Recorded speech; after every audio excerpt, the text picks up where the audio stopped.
Do a safety check before you wrap a tank.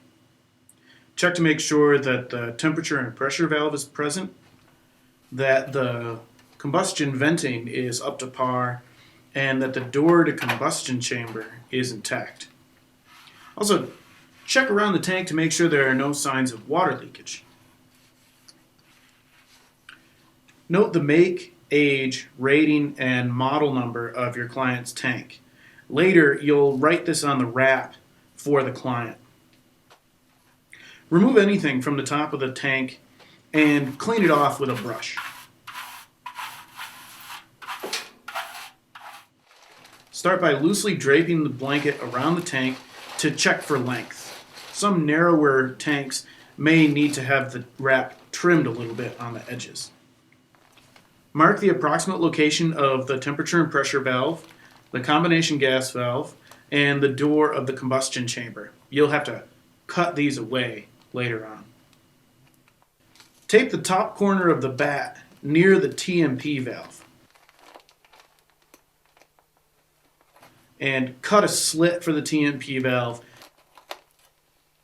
and pull the blanket underneath the pipe that vents the TMP valve down towards the floor.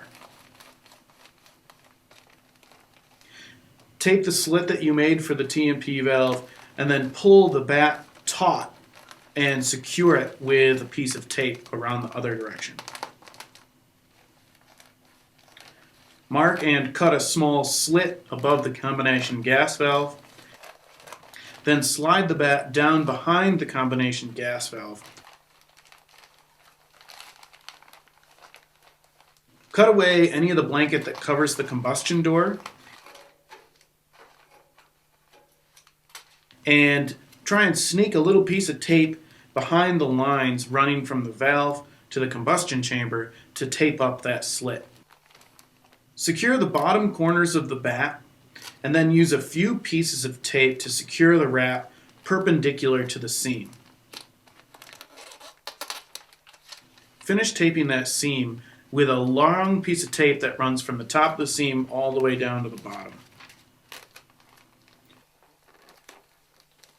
Finish the wrap by adding 3 security straps, one near the top, one in the middle, and one near the combination gas valve.